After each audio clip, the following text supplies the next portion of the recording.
말씀 보겠습니다. 하나님 말씀은 로마서 8장 26절에서 28절, 히브리서 12장 15절.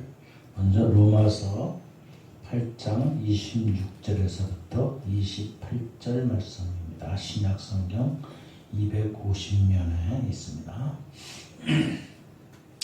하나님의 말씀을 같이 함께 봉독합니다. 시작. 이와 같이 성령도 우리 연약함을 도우시나니 우리는 마땅히 기도할 바를 알지 못하나 오직 성령이 말할 수 없는 탄식으로 우리를 위하여 친히 간구하시느니라. 마음을 살피는 이가 성령의 생각을 아시나니 이는 성령이 하느님의 뜻대로 성도를 위하여 간구하심이라. 우리가 알거니와 하나님을 사랑하는 자, 곧 그의 뜻대로 부르심을 입은 자들에게는 모든 것이 합력하여 선을 이루느니라. 아멘. 히브리서 12장 15절 말씀입니다. 신약성경 367.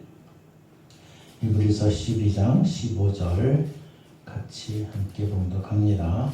시작. 너희는 하나님의 은혜에 이르지 못하는 자가 없도록 하고 또 쓴뿌리가 나서 괴롭게 하여 많은 사람이 이로 말미암아 더럽게 되지 않게 하며. 아멘. 하나님의 귀한 말씀을 통해서 하나님의 은혜가 우리 가운데 있기를 소망합니다. 다 같이 찬양합니다. 약할 때 강함 되시게.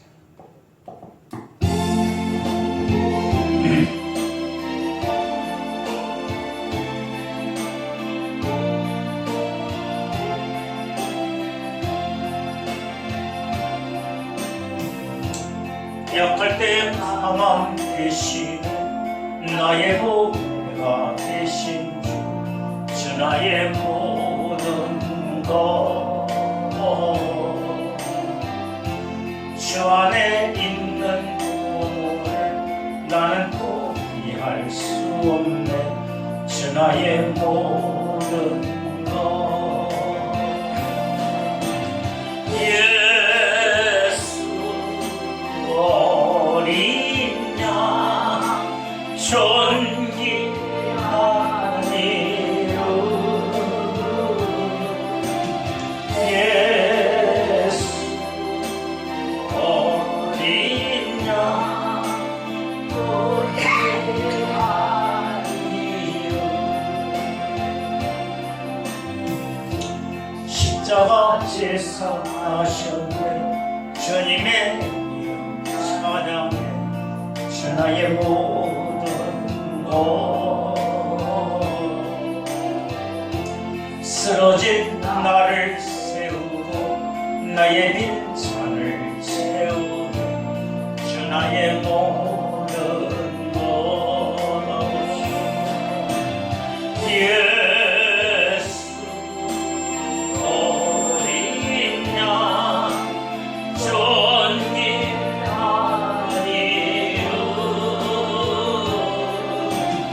예수 어린 양 존귀한. 약할 때 강함 되시네. 약할 때 강함 되시네. 나의 보배가 되신 주 나의 모든 것. 주 안에 있는 보물을 나는 포기할 수 없는 주 나의 모든 것. 예수 어린 양 존귀한 이름. 예수 어린 양 존귀한 이름. 십자가 제사 사셨네. 주님의 이름 찬양해. 주 나의 모든 것. 쓰러진 나를 세우고 나의 빈산을 채우네. 주 나의 모든 것.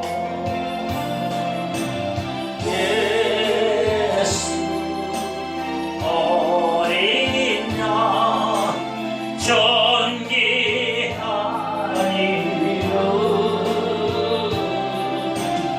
예수 어린 양 존귀한 이름.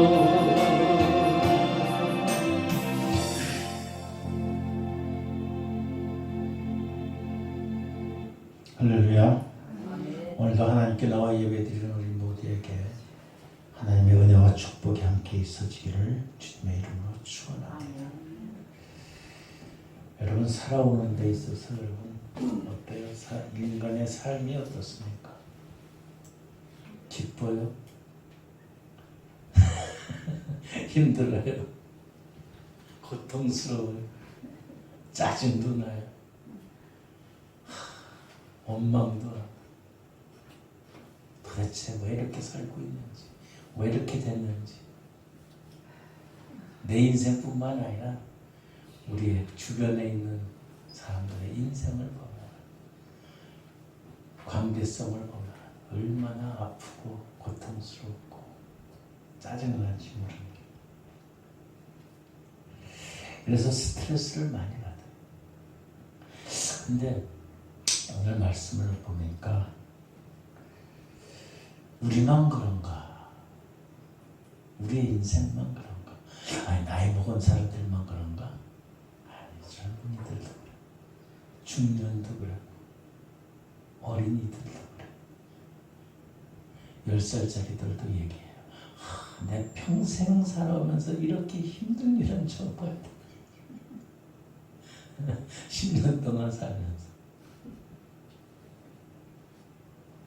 7, 80 먹은 우리 60을 먹은 우리를 참 기가 막혀. 근데 그것이 사실인 것 같아. 우리 속에는 아픔들이 있어요. 쓴뿌리가 있대. 오늘 히브리서 12장 15절에 보니까 너희는 하나님의 은혜에 이르지 못하는 자가 없도록 하고, 그 다음에 또 쓴뿌리가 나서 괴롭게 하여 많은 사람이 이로 말미암아 더럽게 되지 않게 하며. 우리 속에, 우리 삶 속에, 우리 인간의 삶 속에 쓴뿌리가 있다. 쓴뿌리가. 아, 난 그런 겁니다. 천만에 다 있어요. 묵상을 하다 보니까 창세기서부터 쫙 보니까 창세기 때도 있어서 보니까 하나님께서 아담을 창조하셨어요. 그렇죠? 아담이 혼자 독초한, 혼자 사는 게 보기가 안 좋아가지고 갈비뼈를 빼가지고 하와를 만들었어요. 그 에덴 동산에서 하나님의 말씀의 은혜대로 살았어요. 그때는 좋았어요. 그런데 어느 날 이 하와가 사단의 괴에 빠져가지고 선악과를 따먹게 돼요. 동산 가운데 있는 과실을 따먹게 돼요. 하나님께서 그거를 따지 말라고 했거든요. 근데 사단이 뱀으로 변장해가지고 그런 어리석음이 보여요. 그래서 결과적으로 어떻게 해요? 부끄러워서 숨어있어. 아담과 하와가. 하와 혼자서 먹었으면 좋은데 꼭 사람들은 이 물귀시 작전이 있어요. 물에 빠진 사람을 건져내면요, 자기만 살려고 그러는 게 아니에요. 옆에 자기를 구해놓은 사람까지 그냥 잡아당겨서 끌고 들어가요. 그래서 물에서 구출할 때는 그냥 정신을 잃게 해야 돼. 그래고서 건져내야 돼. 근데 그게 본성이 있어서 하와가 아담에게도 선악과를 줬어. 그 어떻게 됐어요? 하나님의 진노를. 결국 에덴 동산에서 쫓겨나게 돼. 쫓겨나게 됐는데 아담이 뭐라 그랬을까? 아담이 하와 고마워. 네가 이렇게 선악과를 줘서 내가 먹고 있어가지고 에덴 동산에서 쫓겨나게 해줘서 고마워. 그랬을까요? 천만에 원망했을 거야. 너 때문이야. 하와는 뭘 했을까요? 그래, 사단이 나를 유혹해서 그래. 아담, 네가 나를 지켜주지 않아서 나 혼자 이게 해가지고 내가 사단에게 넘어간 거야. 서로 원망해. 안 그랬을 것 같아? 그냥 성경에는 없지만은 가만히 묵상하면서 보니까 그랬을 것 같아. 심지어는 그냥 쫓겨나는 게 문제가 아니라 쫓겨나가지고 아담은 평생도록 노동을 해야 되고 하와는 해산의 고통을 당해. 어쨌든 에덴 동산에서 쫓겨나가지고 서로 원망하는 그 태초의 아담과 하와의 그 제약들이 우리 속으로 스며나옵니다. 우리한테 아니야. 그 밑에를 보면 첫째 동치마니까 누가요? 누가 생겼어요? 카인과 아벨이 생겼어요. 아벨은 그래도 순종하는 자였어요. 하나님은 그래도 인정. 근데 카인, 첫째 아들 카인은 그냥 사악해. 하나님 왜 내 제사는 내 제물은 안 받아들이고 왜 아벨의 제사를? 그래서 결국 어떻게 돼요? 살인을 하겠다. 동생을 죽여. 동생을 죽인 이 가인은 어떻게 됐어요? 쫓겨남을 당하게 됩니다.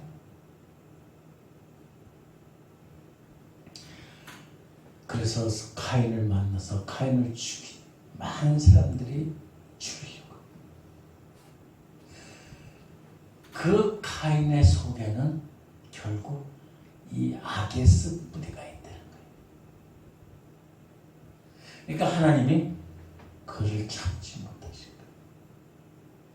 아담과 하와의 속에도 악의 습이 순종하지 않는 그 뿌리가 있기 때문에 에덴 동산에서 쫓겨난 거예요. 가인도 마찬가지. 그 제약으로 말미암아 쫓겨나게 돼요. 그래서 다시 하나님께서 믿음의 자손을 주기 위해서 셋을 그들에게 주셔요. 셋이라는 사람을. 근데 셋에 통해서 계속 이어나가다가 많은 이들이 있어요. 그 과정 속에서 아마 악함은 계속 뿌리를 내렸던 것 같아요. 사람들의 심령 속에. 노아의 때 보세요. 노아 때. 소돔과 고모라 소돔과 고모라가 아니라 노아 때. 노아 가족만 빼놓고서 다 악한 소리. 세상에 악으로 편만해 돼 있어. 결국 노아의 자손을 구별된 사람들로 그렇게 그랬지만 그 많은 사람들은 다 하나님께서 어떻게 해요? 그냥 예끼 이놈한 게 아니라 죽이셨다. 자, 그래가지고 쭉 세월이 지난 사람들이 아브라함 시대는 어땠을까요? 아브라함도 잘 살고 있었어요. 그런데 하나님께서 택하기 위해서는 그 악의 근원인 악의 뿌리가 있는 곳을 살게 하지 않으셨다는 것. 아브라함에 나타나셔서 하나님께서 말씀하시죠. 내 본토 아비집을 떠나 내가 지시할 땅으로 가라. 그럼 본토 아비집에는 결국 하나님을 믿게 하는 그 방해 세력들이 있었다는 얘기. 우상들이 있었어요. 거기에는 쓴뿌리들이 악함이, 괴로움이, 고통이 하나님을 경외하지 아니하고 우상을 섬기는 그러한 모든 것들이 판을 치고 있었다는 사실입니다. 그러니까 하나님께서 아브라함을 택하셔서 그 본토 아비집을 떠나라.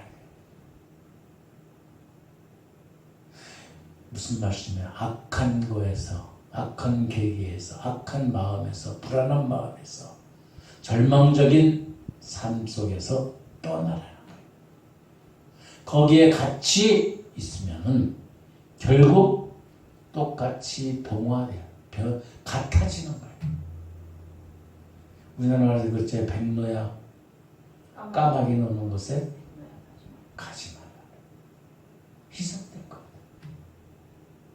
그거는 비유의 말씀에 똑같은 거예요. 근데 아브라함이 떠났어요. 떠났는데 조카 롯이 소돔과 고모라에서 살았어. 넓은 평화로운 땅, 아주 활락이 있는 곳, 문명이 있는 곳에서 살기를 그는 롯은 원했어요.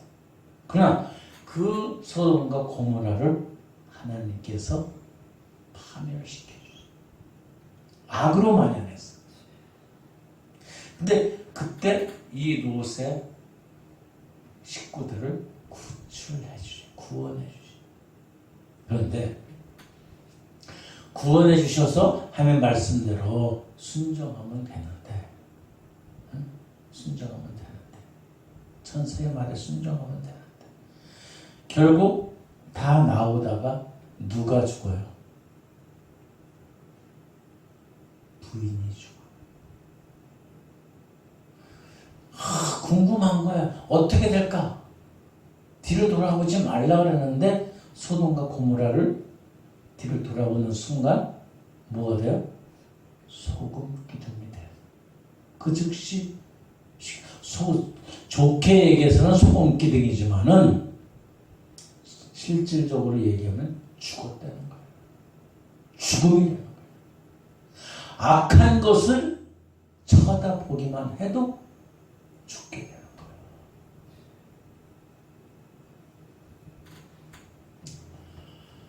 많은 세월이 지나가요.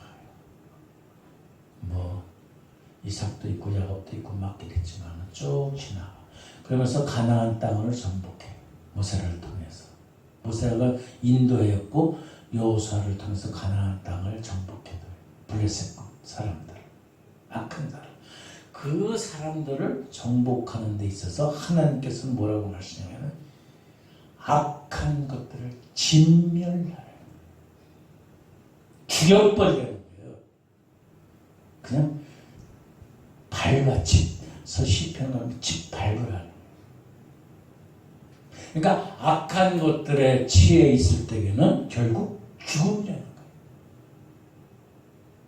그런데 이런 쓴뿌리가 우리 속에도 있다는 거예요. 우리 속에도. 신약에 와서 봤어요. 대표로다가 가룟 유다 예수님을 팔았잖아요. 결국 자기 죄책감에 못 이겨서 죽게 되는 거예요. 거기뿐만 아니라 요한계시록으로 가면은요, 불병거들이 올 적에 악한 자들은 다시 죽게 되는 거예요. 진멸하게 되는 거예요. 이 성경의 문맥을 쭉 이렇게 묵상을 하다 보니까 그래. 악한 것들 속에 우리 속에 악이 있고 쓴뿌리가 있고 미움이 있고 상처가 있고 절망이 있고 그런 것들은 어떻게 해요? 우리를 멸망으로 끌고 가는 거예요. 멸망으로.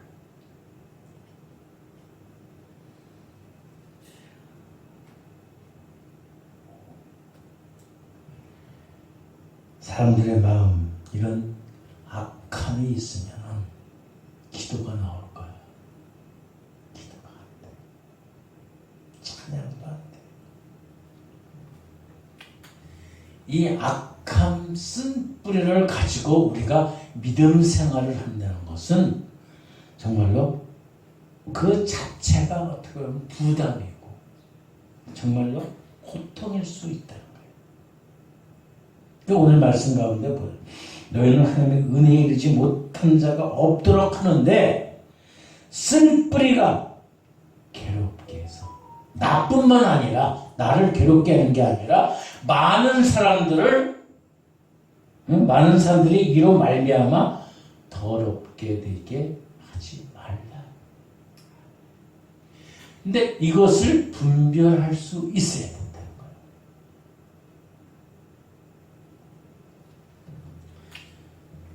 분별할 수 있는 은혜가 있어요.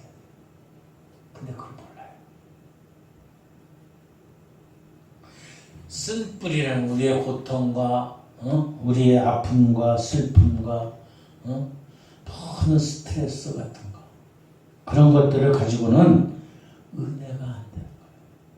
믿음의 생활을 하는데 방해가 되는 거예요. 그렇게 하면서 그런 쓴뿌리를 가지고 있으면서 믿음 생활을 한다면 자기도 괴롭고 또 바라보는 사람들도 괴롭고 또 남들도 괴롭게 되게 만든다는 거예요. 은혜 없이 신앙생활을 하다 보면은 어떻게 되냐면 하나님보다도 사람을 의식하게 돼요. 사람을 의식합니다. 그래서 하나님이 나를 어떻게 생각하실까가 아니라 사람들이 나를 어떻게 생각할까를 먼저 생각한다는 거예요.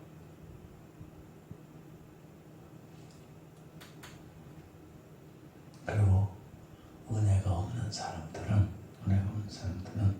은혜가 없이 신앙생활하는 사람들은 사람들 앞에서 자기를 숨기려.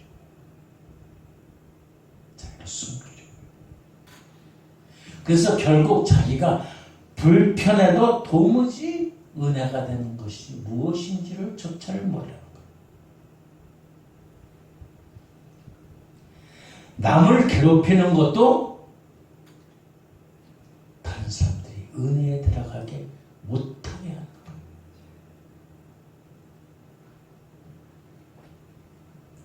여러분, 우리들은 이런 쓴 뿌리들을 없애야, 제거해야 돼요. 안 그러면 하나님의 성경을 통해서 악한 자들을 어떻게 해요? 죽여버리신다. 생명을 뺏어간다.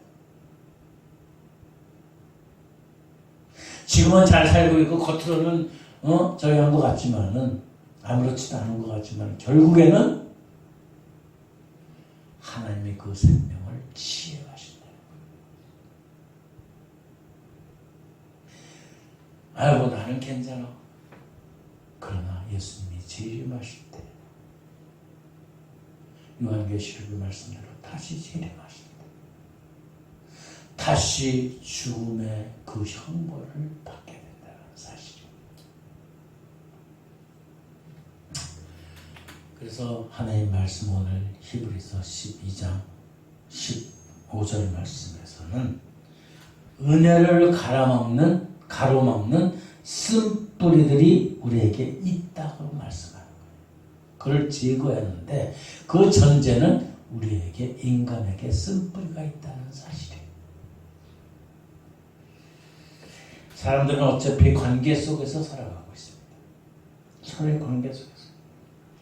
근데 그 관계가 올바르지 못하면 상처를 받게 돼요. 잘 믿는 예수님을 잘 믿는 가정도 겉으로 보기에는 신앙생활을 하는 것 같지만 가족 간에 부부 간에 갈등이 있어요. 갈등이 있어요. 근데 그 갈등의 그 쓴뿌리들을 제거해야 되는데 그냥 태연한 척하고 있어요.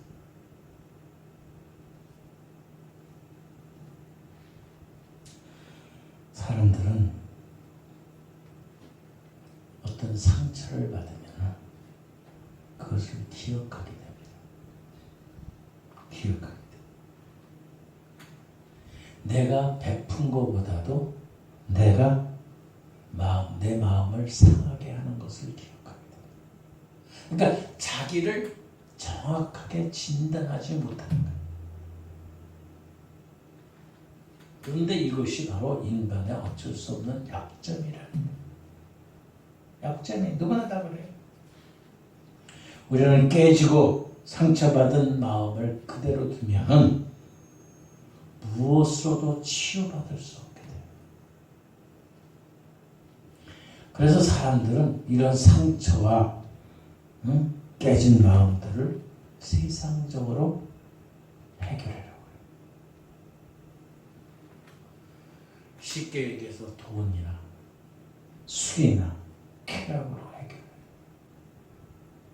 그렇다고 그것이 완전히 해결되는 것이 아니에요. 잠시 잊어버리는 수단은 될 수 있어요. 여러분, 요새는 스트레스라는 것은 정신병이라는 것. 그것은 자기 마음에 해결하지 못한 것을 자꾸 감추려고 하니까 세상적인 방법으로 해결하려고 그러니까 그렇게 되는 거예요.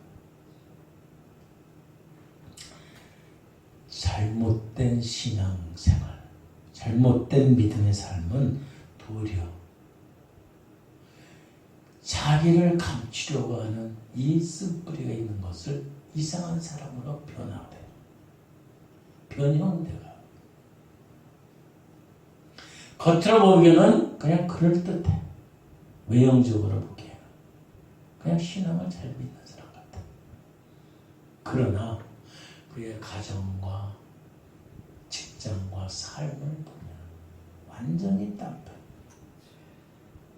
그러니까 그것을 숨기려고 하니까 더 가증스러운 악한 것들만 가득 차게 돼요. 왜? 그래서 마음의 쓴뿌리가 계속 쌓이는 거예요.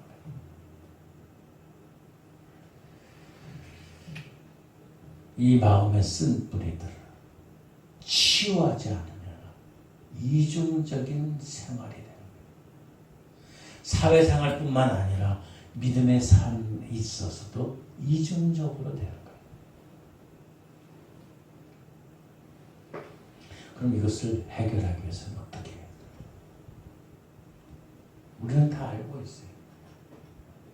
요한복음 3장 5절의 말씀에 예수님께서 말씀해 진실로 진실로 내가 이르노니 사람이 물과 성령으로 거듭나지 않으면 천국에 들어갈 수, 하나님 나라에 들어갈 수 없다고.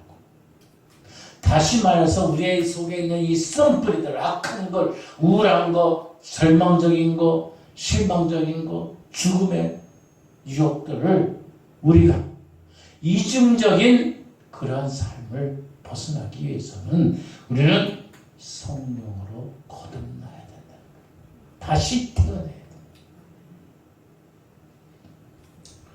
성령으로 거듭나지 아니하면은 쓴뿌리가 우리를 지배해요.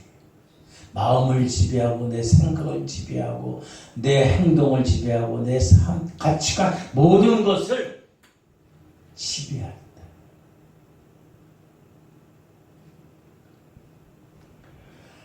성령으로 거듭나는 것은 철저하게 내 속에 있는 이 쓴뿌리를 내가 제거할 수 없다고 인정하는 거예요.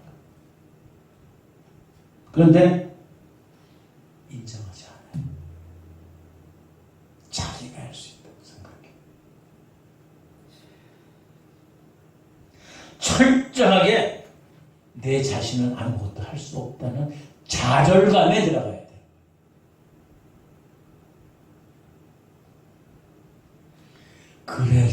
그럴 적에 내 스스로 모든 것을 다스릴 수 없다고. 내 마음조차, 내 생각조차, 내 아픔조차, 내 고통조차, 내 이중적인 것조차 내 스스로가 할 수 없다는 그러한 좌절과 그러한 고백이 있을 때에 하나님 앞에서 솔직할 수 있다는 것. 자존심을 가지고 있으면은 내 자존심, 나는 할 수 있다 자존심을 가지면은 절대로 우리 속에 있는 이 쓴뿌리들은 빠지지 않고 제거되지 않는다는 사실입니다. 여러분, 하나님 앞에서, 주님 앞에서 자존심을 세우면서 신앙생활을 할 수 있을까요? 아니에요. 그건 할 수 없어요. 자존심을 가지고 있으니까 기도를 하면 어떻게 돼요? 그건 신실한 기도가 아니라 중언부언의 기도가 돼요. 근데 중언부언의 기도조차도 몰라.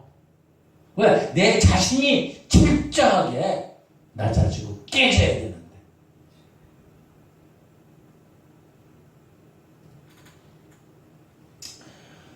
기도를 문학적으로, 교양적으로, 언어적으로 멋있게 한다 할지라도 정말로 자존심을 가지고 있는 기도는 기도가 아니에요. 겉보기 경건의 모양은 있으나 경건의 능력이 없는 거예요.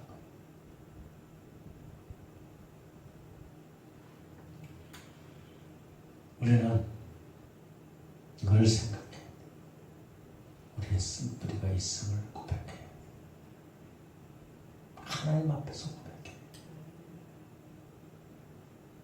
제가 가끔 말씀드려요. 눈물, 콧물 다 뿌리고 하나님께 회개해야 돼. 나는 아무것도 할 수 없다고 고백할 수 있는 것이 바로 쓴뿌리를 제거하는 방법이고 성령의 은혜를 받는 길이에요. 그런데 우리들은 믿음의 가면을 쓰고 있어요.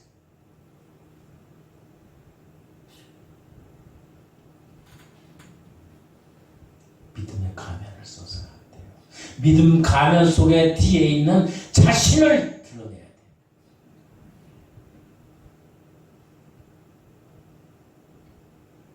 믿음의 가면이 아니라 미선의 가면도 벗어야 돼요. 거짓의 가면도 벗어야 돼요. 기도의 가면도 벗어야 돼요. 그것은 나는 솔직하게 아무것도 할 수 없음을 고백하는 거예요. 그래서 정말로 참 깊은 수렁에, 그렇다고 뭐 깊은 수렁이 아니라 그것이 뭐 땅 파고 들어가는 것이 아니라 마음의 수렁에 들어가서 정말로 캄캄해. 마치 요나가 큰 물고기 뱃속에서 캄캄한 그 물고기 속 뱃속에서 아무것도 비린내 나고 컴컴절벽해서 자기 자신을 돌아볼 수 있듯이 우리들도 우리 자신을 돌아볼 수 있어야 돼요. 그것이 바로 내 가면을 벗는 거예요. 내 믿음의 가면을, 위선의 가면을, 자존심의 가면을, 내 죄악의 가면을 다 벗어버려야 돼. 그렇지 않으니까 그는 하나님과 함께할 수 없다는 사실입니다.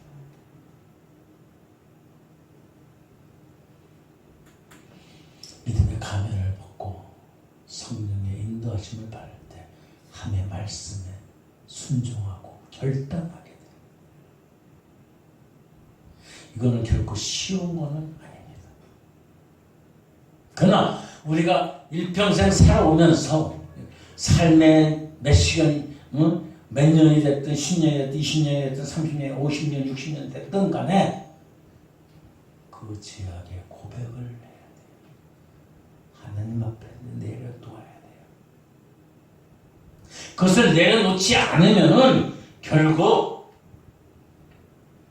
우리 속에 쓴뿌리들은 사라지지 않는 거예요. 그것이 계속 자라는 거예요. 잡초처럼 더 자라나요.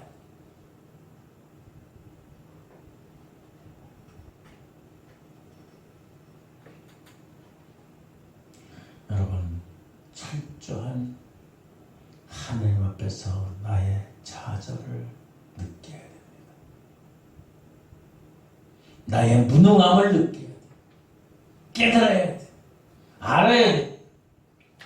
그러할 적에 그것으로 끝나는 것이 아니라 하나님께서 우리에게 성령의 은혜를 주시고 성령께서 위로해 주신다.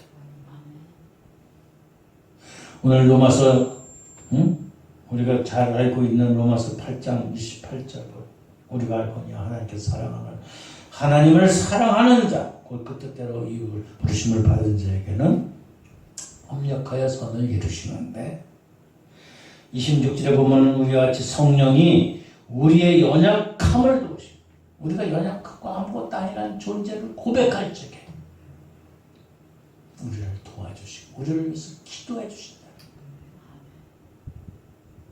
근데 사람들은 이것을 무시해요. 인간은 나약한 존재임을 부인해.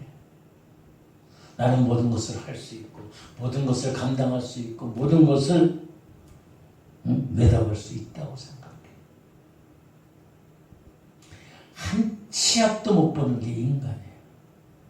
한 시간 있다가 이 일도 깨닫지도 못하고 알지도 못하는 게 인간이라고.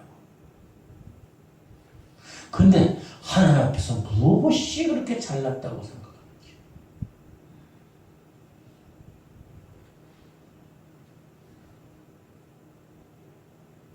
사람들은요, 조금만 좋은 일이 있으면 그냥 기뻐요. 그런데 조금만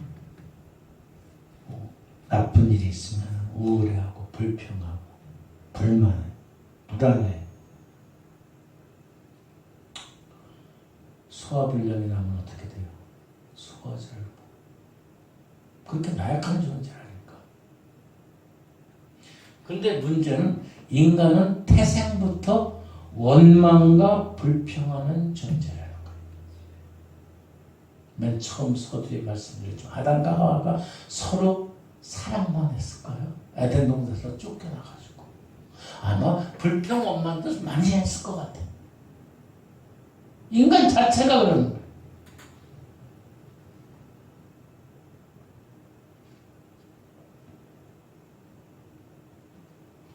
우리는 주변에 일어나는 일을 분별하고 해석할 능력도 없습니다. 아무것도 안 해요. 한 치 앞을 못 보고 살아가는 것이 우리의 인생이에요. 그럼에도 불구하고 예수 믿는 성령과 함께하는 자들은 담대히 승리하는 삶을 살아왔습니다. 그것은 뭐야? 성령의 도우심이 있기 때문에 그럽니다. 아유, 나 성령께서 날 도와줄 거야. 이런 막연한 게 아니라 하나님 앞에서 다 고백하고 무력함을 자백할 때 내 자아를 내려놓을 적에 내 자아는 아무것도 아니라는 존재인 것을 깨달을 적에 성령께서 우리가 연약할 때 우리에게 강한 은혜를 주신다는 사실입니다.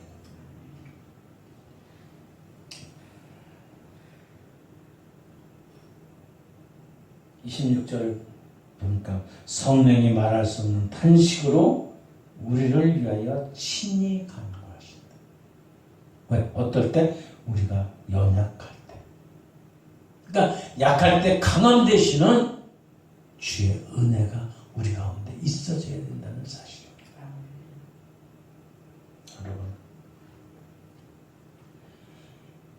성령님, 하나님은 강한 자를 겉으로 보지도 않으십니다. 약한 자를 들어쓰시고 내가 아무것도 아니라는 존재를 고백할 때, 뉘우치고 회개할 때, 그때 우리를 들어쓰시는 거예요.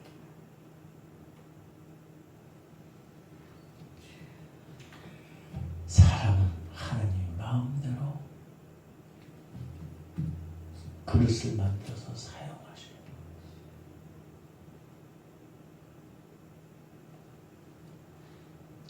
사람들도 마찬가지예요. 강한 사람은 별로 좋아하지도 않아. 강한 사람들. 강한 아내, 강한 남편, 강한 친구, 강한 이웃들은 별로 좋아하지도 않아. 자기의 연약함을 고백하는 사람.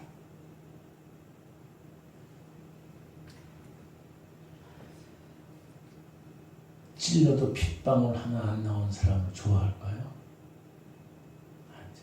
그냥 바보가 되는 사람을 좋아해. 그렇다고 아주 바보는 말고.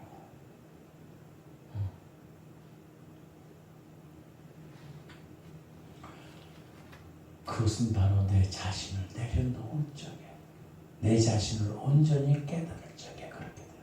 성령의 인도함을 받아야 돼요. 아까 우리가 창세기서부터 쭉 봤지만은 이삭의 아들 야곱과 에서, 하나님께서 에서, 사냥꾼인 에서보다도 야곱을 더 사랑하신 거예요. 야곱은 사실 실수도 많이 하고 욕심도 많이 하고, 근데 그때마다 뉘우쳐, 회개해, 자복해. 그러니까 하나님이 사랑하시고, 우리의 인생도, 우리의 삶도, 우리의 믿음의 삶도 그래요. 여러분, 부모가 돼서 자녀, 뻣뻣한 자녀보다도 가끔 실수하는 자녀가 더, 아이고, 저는 어떻게 할까? 그런 애처로운 마음이 있어요. 하나님도 마찬가지입니다. 하나님도, 우리가 하나님 앞에서 나는 아무것도 아닌 존재입니다. 나의 속에 있는 아픔과 고통과 슬픔과 절망과 모든 것들을 하나님 내려놓습니다. 나의 죄악들을 온전히 회개하고 돌이킵니다. 그리고 하나님을 하나님으로 인정하는 자를 사랑하신다는 사실입니다. 그렇게 약할 때 성령께서 우리를 위해서 기도해 주시고 간구해 주시고 함께 해 주시고, 그래서 하나님을 사랑하는 자를 합력해서 모든 것들이 선을 이루시는 귀한 은혜가 있다는 사실입니다. 우리는 삶을 살아가면서,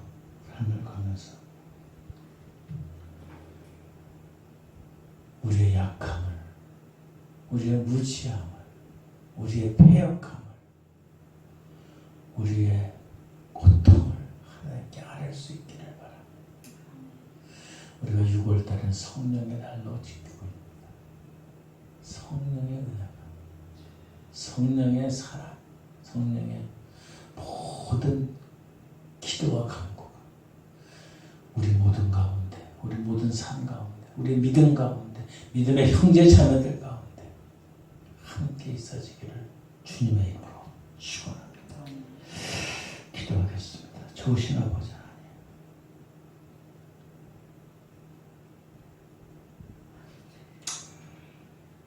우리의 현재나 우리의 미래나 우리의 삶과 운명, 모든 것들이 주님 안에 있음을 고백할 수 있는 우리 모두가 되게 하여 주시옵소서. 우리의 아픔도, 우리의 고통도, 우리의 슬픔도, 우리의 자신도 하늘 앞에 내려놓게 하시고, 회개하게 하시고, 돌이키게 하시고, 내가 모든 것을 할 수 있는 것이 아니라 할 수 없다고 자복하는 우리들이 되게 해요. 성령께서 우리의 연약함을 도우시고 기도하시고 인도하여 주셔서 정말로 하나님께서 우리를 향한 생각과 염려와 뜻과 격려를 우리가 함께하면서 오직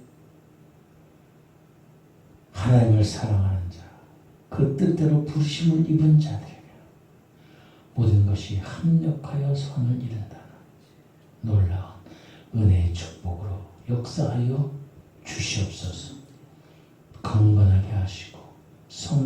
의지하게 하시고 성령과 함께하는 우리들의 남은 여성, 남은 삶이 되게 하여 주시옵소서. 감사하며 예수님의 거룩하신 이름으로 기도드립니다.